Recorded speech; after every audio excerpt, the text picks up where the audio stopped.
Pour terminer, il va falloir styliser l'application et on pourra la mettre en ligne. Là, je vais utiliser un framework CSS qui est très populaire actuellement, qui a pour nom Tailwind CSS. Donc, on vient au niveau de Get Started. On va le charger depuis le CDN. Comme ça, on n'aura rien à installer. Donc, je viens au niveau de mon layout de base et on va charger Tailwind à ce niveau, de cette manière-là. Vous allez voir automatiquement, on aura un changement visuel puisqu'il va tout resetter et puis on va rajouter la stylisation petit à petit. Là, je vais commencer par changer un peu la structure. Vu que c'est le contenu principal de la page, on va le mettre au niveau d'une balise main. Donc, au niveau de HTML5, ça permet de dire que c'est le contenu principal. Je vais rajouter role main pour question d'accessibilité. Donc, pour ceux qui utilisent des lecteurs d'écran et tout, ces personnes-là sauront que c'est le contenu principal. Là, on a déjà mis footer pour le pied de page, tout est bon.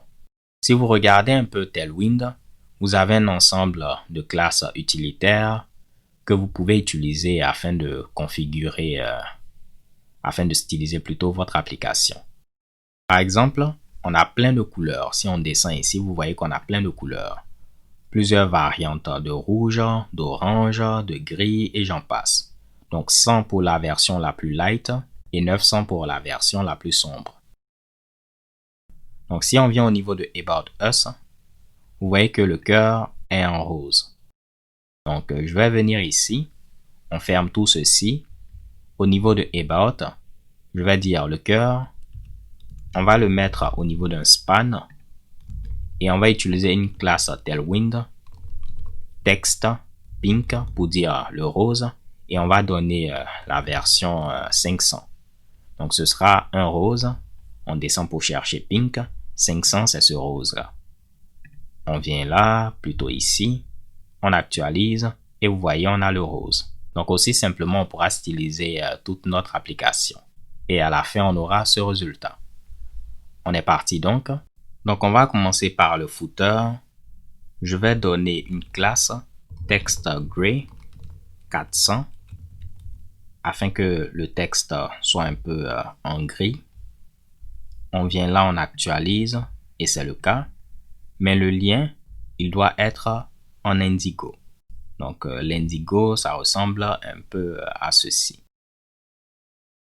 Je vais dire donc pour le lien, on va rajouter une classe qui sera text indigo 500 et on va dire si on survole le texte, je vais prendre une version un peu plus sombre, 600. Rappelez-vous 100 pour la version la plus light et 900 pour la version la plus dark, la plus sombre. Et également, je veux que ceci soit souligné, donc je vais mettre underline. Vous allez voir, si on vient là, le texte est maintenant en indigo. Si on survole, on a une version dark et ceci est souligné. C'était simple, n'est-ce pas? Essayons de centrer maintenant tout le contenu comme ici. Je vais venir là et au niveau du body, on va rajouter flex pour display flex. Donc on utilise flexbox pour ceux qui connaissent un peu le CSS. On veut ceci en colonne.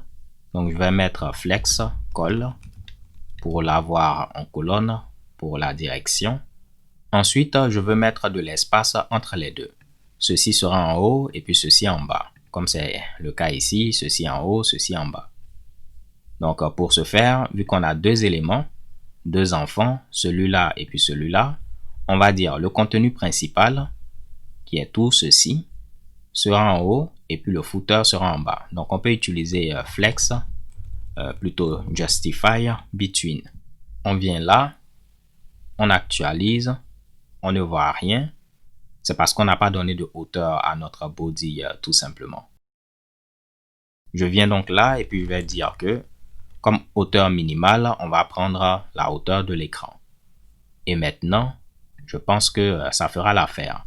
Vous voyez qu'il met maintenant de l'espace approprié entre les deux pour que ceci soit en haut et ceci soit en bas. Je vais les mettre au centre pour que ce soit centré, horizontalement également. Donc je vais mettre ici Items Center. Et il va centrer mes éléments. et bang. Donc ça, c'est en rapport avec CSS, mais si vous connaissez un peu CSS, vous avez plein de classes utilitaires pour vous faciliter la tâche. Je veux de l'espace en haut et en bas. On va donner donc un peu de padding vertical de 6. Donc padding horizontal, c'est PX et padding vertical, c'est PY. On vient là et puis on a de l'espace verticalement en haut et en bas. Ça avance bien, n'est-ce pas? Je vais venir au niveau de Home et on va s'intéresser à l'image, au H1 et au paragraphe. Pour le paragraphe, on va donner une couleur grise de 800. On vient là, on actualise.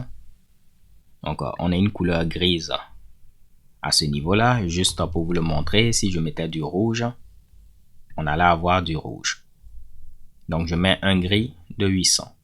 Si on regarde ici, en plus de cela, le texte est un peu plus grand.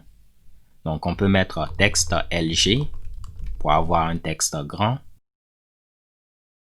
Ça fera l'affaire, parfait. On va faire de même pour Hello from Québec. La couleur, c'est l'indigo et le texte est beaucoup plus grand. Donc, je viens là, je mets classe, texte indigo. On va dire 600. Le texte sera beaucoup plus grand. Vous avez par exemple extra large, 3 extra large. Moi, je vais mettre 5XL pour que ce soit beaucoup plus grand. Le texte va être en gras. On peut mettre font semi-bold.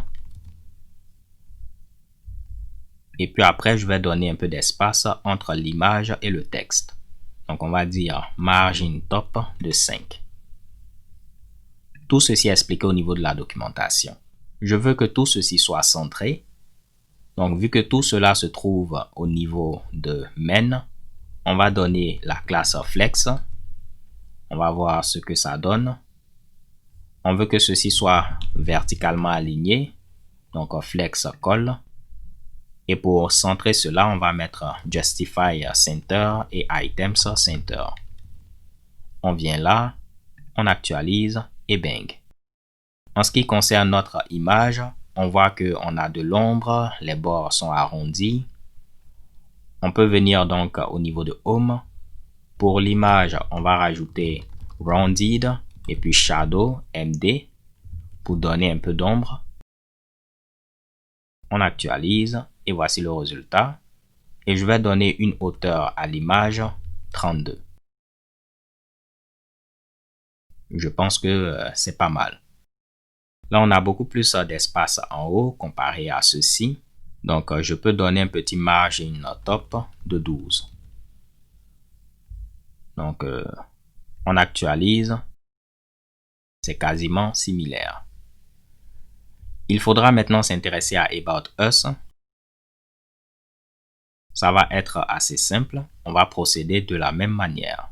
Donc, si on vient au niveau de About, pour le paragraphe, on va lui donner un texte gray de 700. Pourquoi pas, on va le transformer en H2 en lieu place de mettre un paragraphe. Et puis, je vais l'écrire de cette manière-là pour que ce soit plus lisible. On vient là, on actualise. Le texte est en gris. Pour le lien, on va le styliser de la même manière que le lien qui est au niveau du footer. Donc, je peux venir au niveau de App et tout ce qu'on a donné comme classe, on va mettre la même chose ici. Là également, on peut le formater de cette manière pour que ce soit beaucoup plus simple à lire. Ok, je pense que c'est bon. On vient là pour tester. Magnifique. Il faudra styliser l'image. Donc, on peut venir ici. On va arrondir les bords et puis donner une ombre médium. Ok, là, il faudra arrondir. Je vais mettre arrondi de full. Comme ça, ce sera arrondi au total comme un cercle. Et puis, on va donner un peu de margin. Donc, je vais mettre margin vertical de 12. Donc, l'image aura un margin en haut et en bas de 12. Pour celui-là, on peut lui donner également un margin top de 5. Donc, je viens là. Au niveau du paragraphe, on peut donner un margin top de 5. Ou bien on peut faire l'inverse. on va dire au niveau du H2, on donne un margin bottom de 5 afin de vous montrer MB. On vient là, on teste et voilà, on a terminé de styliser notre application. On peut regarder à quoi ça ressemble au niveau du mobile. Vu qu'on a rajouté ceci, normalement le viewport sera adapté. Si on ne l'avait pas mis, vous allez voir, ça allait être un peu différent, comme on peut le voir, mais vu qu'on a adapté le viewport, c'est une bonne première étape pour le design responsive.